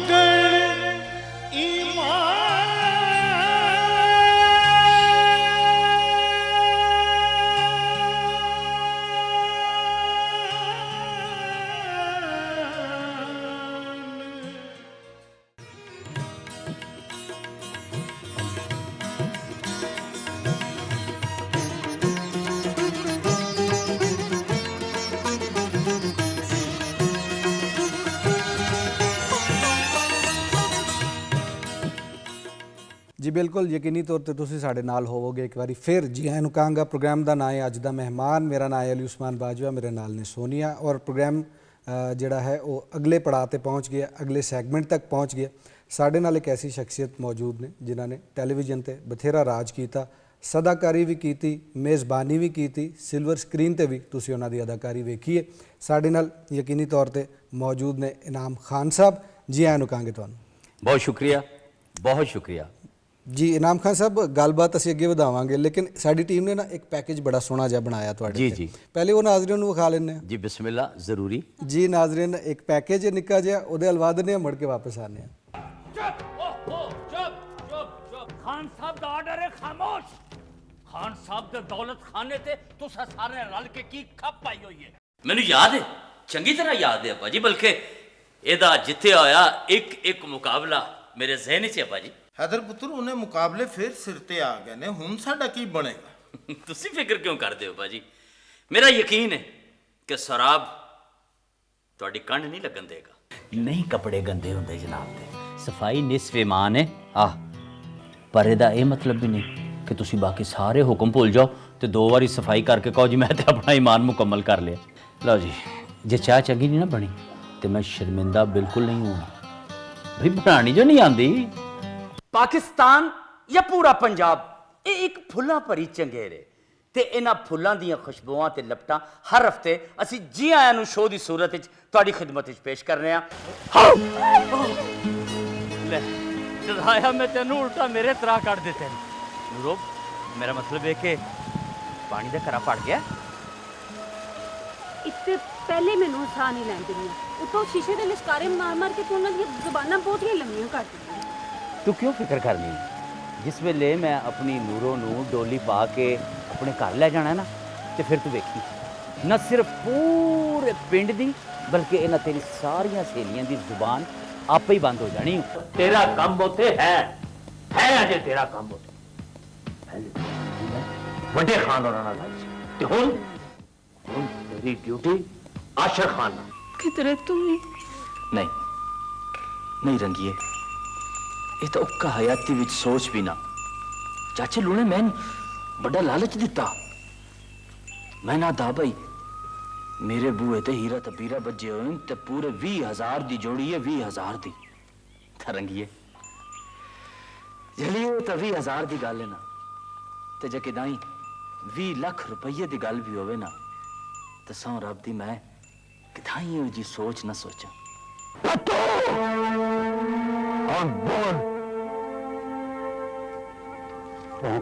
हाँ पौंक जो पौंकना चाहना और पौंक भी। छोटी बीबी है ना सरकार। छोटी बीबी? हाँ, उन्हें कोल एक मुंडा पढ़ता ना, छोटा आंसू। हाँ पढ़ता है। उन्होंने उनकी खातिर को गोश बोल दे, पहेलियां ना बुझा। उन्होंने की उन्होंने उनकी खातिर हाँ उन्होंने मत्था ला लिया। ਅੱਛਾ ਫੱਤੂ, ਫਿਰ ਗੱਲ ਇਹ ਵੇ ਕਿ ਇਹ ਵਾਕਈ ਦੋਵੇਂ ਉਸਤਾਦ ਸ਼ਾਗਿਰਦ ਮੈਨੂੰ ਕੋਈ ਮਸ਼ਕੂਕ ਲੱਗਦੇ ਨੇ। ਤੈਨੂੰ ਇਹਨਾਂ ਦੀ ਖੁਸੂਸੀ ਤੌਰ ਤੇ ਇਨਕੁਆਇਰੀ ਕਰਨੀ ਪੈਣੀ। ਕਦੀ ਵੀ ਨਹੀਂ ਵੇਖਿਆ ਪਰ ਮੈਂ ਵੇਖਿਆ। ਹਾਂ, ਆਪਣੀਆਂ ਅੱਖਾਂ ਨਾਲ ਬਗਿਆੜ ਤੇ ਬੱਕਰੇ ਨੂੰ ਇਕੱਠਿਆਂ ਇੱਕ ਥਾਂ ਤੇ ਪਾਣੀ ਪੀਂਦਿਆਂ ਦਾ ਮੂੰਹ ਮੈਂ ਵੇਖਿਆ।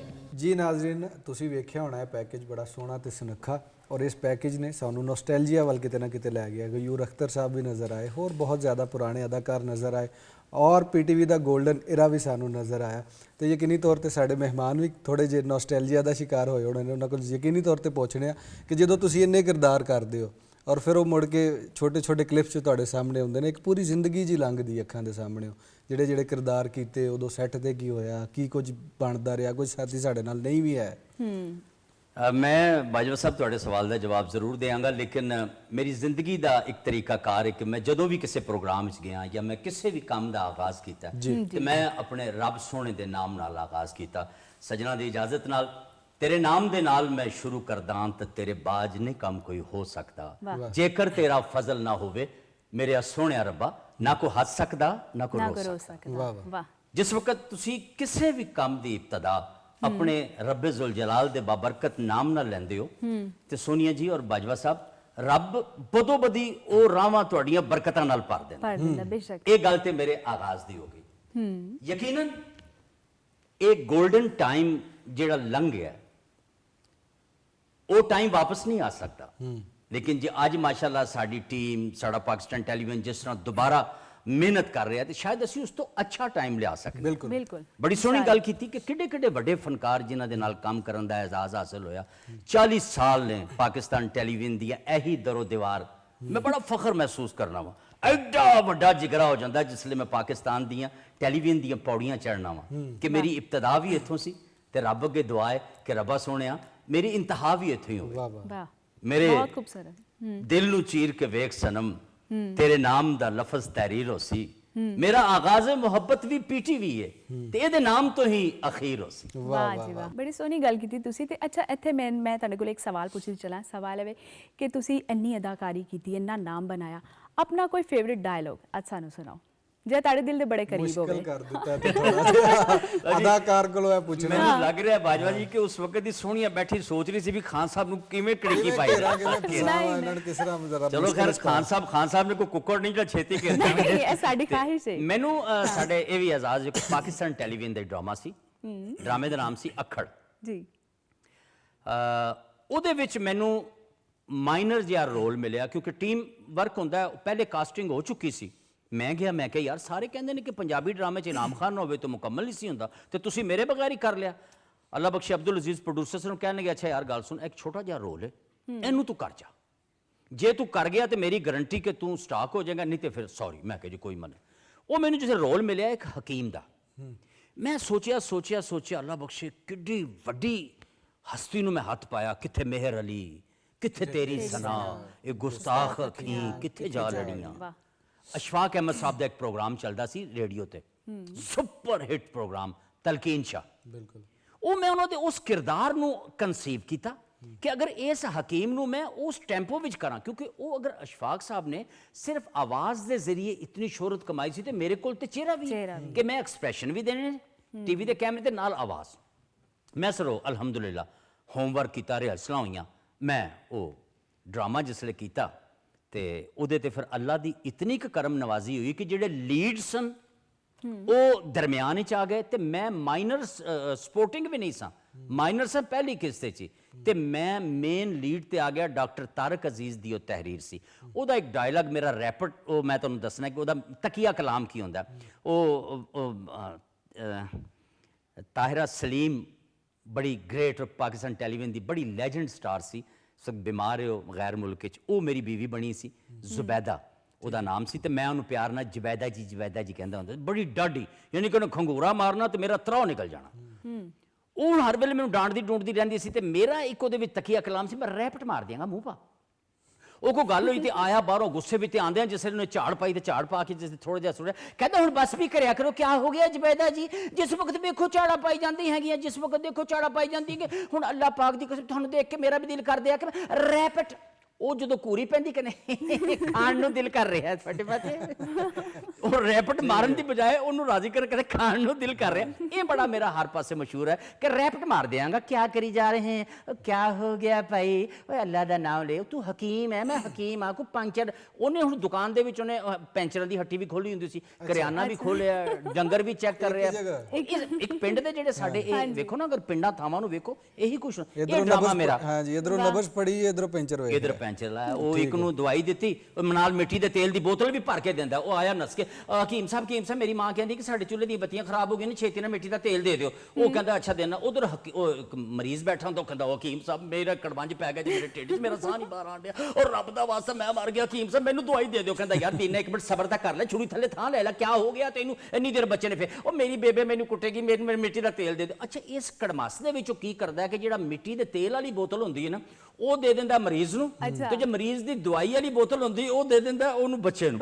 ਉਹ ਬੱਚੇ ਦੀ ਮਾਂ ਜਾ ਕੇ ਜੇ ਚੁੱਲ੍ਹਾ ਪਾਉਂਦੀ ਚੁੱਲ੍ਹਾ ਬਲਦਾ ਬਲਦਾ ਹੋਰ ਬੁੱਝ ਜਾਂਦਾ ਉਹ ਵਾਪਸ ਆਂਦਾ ਕਹਿੰਦਾ ਹਕੀਮ ਸਾਹਿਬ ਇਹ ਕਿਹੜੀ ਦਵਾਈ ਦਿੱਤੀ ਹੈ ਮੇਰੀ ਦਵਾਈ ਢਿੱਡ ਦੇ ਚ ਆਰਾਮ ਦੀ ਬਜਾਏ ਇੰਜ ਲੱਗਣ ਡਿਆ ਜੋ ਭਾਂਬੜ ਬਲ ਗਏ ਮਿੱਟੀ ਦਾ ਤੇਲ ਜੋ ਸੀ ਤੇ ਭਾਂਬੜੇ ਬਲ ਇਸ ਤਰ੍ਹਾਂ ਦੇ ਉਹ ਬੜੇ ਨੈਚੁਰਲ ਮਜ਼ਾਕ ਸਨ ਉਹਦੇ ਵਿੱਚ ਉਹ ਡਰਾਮਾ ਬੜਾ ਅੱਛਾ ਸੀ ਕਿਰਚੀਆਂ ਡਰਾਮੇ ਦਾ ਜ਼ਿਕਰ ਨਾ ਕਰਾਂ ਤੇ ਉਹ ਵੀ ਜ਼ਿਆਦਤੀ ਹੋਏਗੀ ਜ਼ਰੂਰ ਸਜਾਦ ਬੁਖਾਰੀ ਸਾਹਿਬ ਦਾ 26 ਅਕਸਾਦ ਤੇ ਉਹ ਡਰਾਮਾ ਮੁਹੀਤ ਸੀ ਜੀ ਔਰ ਅਲਹਮਦੁਲਿਲਾ ਉਹ ਇੱਕ ਵਾਹਿਦ ਐਸਾ ਡਰਾਮਾ ਸੀ ਕਿ ਜਿਹੜਾ ਸੂਬਾਈ ਲੈਵਲ ਤੇ ਜਿਹਨੂੰ ਅਸੀਂ ਰੀਜਨਲ ਕਹਿੰਦੇ ਆ ਰੀਜਨਲ ਪਲੇ ਹੋਣ ਦੇ ਬਾਵਜੂਦ ਉਹਨੇ ਨੈਸ਼ਨਲ ਲੈਵਲ ਤੇ ਸ਼ੋਹਰਤ ਅਖਤਿਆਰ ਕੀਤੀ ਔਰ ਬਾਜਵਾ ਸਾਹਿਬ ਨੇ ਉਹਦੇ ਨਹੀਂ ਸੌਰੀ ਬੁਖਾਰੀ ਸਾਹਿਬ ਨੇ ਕਾਸ਼ ਕਿ ਮੈਂ ਵੀ ਕਰ ਰਿਹਾ ਹੁੰਦਾ ਬੜੀ ਤੁਸੀਂ ਵੀ ਕਰੋਗੇ ਇਨਸ਼ਾਅੱਲਾ ਤੁਸੀਂ ਵੀ ਦੇਖੋ ਨਾ ਸਿਰਫ ਐਂਕਰ ਤੱਕ ਮਹਿਦੂਦ ਨਾ ਰਹੋ ਤੁਸੀਂ ਮੇਰੀ ਇੱਕ ਰਿਕੁਐਸਟ ਜਿਹੜੀ ਉਹ ਪੂਰੀ ਕਰ ਲਓ ਤੇ ਮੈਂ ਤੁਹਾਨੂੰ ਗਾਰੰਟੀ ਦੇਵਾਂਗਾ ਕਿ ਤੁਸੀਂ ਬਹੁਤ ਅੱਛੇ ਐਕਟਰ ਵੀ ਬਣੋਗੇ ਅੱਛਾ ਚਿਹਰੇ ਤੇ ਮੁਸਕਰਾਹਟ ਖੇਲਦੀ ਰਹੇ ਮੇਰੇ ਸ਼ਹਿਜ਼ਾਦੇ ਤੇ ਬਸ ਇਹ ਮੈਂ ਇੱਕ ਵੱਡਾ ਬਣ ਕੇ ਤੁਹਾਨੂੰ ਰਿਕੁਐਸਟ ਵੀ ਕਰਾਂਗਾ ਹੱਸੋਗੇ ਤੇ ਸਮਝੋ ਨਸੀਬਾਂ ਨਾਲ ਫਸੋਗੇ ਫਸਣ ਤੋਂ ਮੁਰਾਦ ਨਹੀਂ ਨਸੀਬ ਤੁਹਾਨੂੰ ਕਿੱਥੇ ਦੇ ਕਿੱਥੇ ਲੈ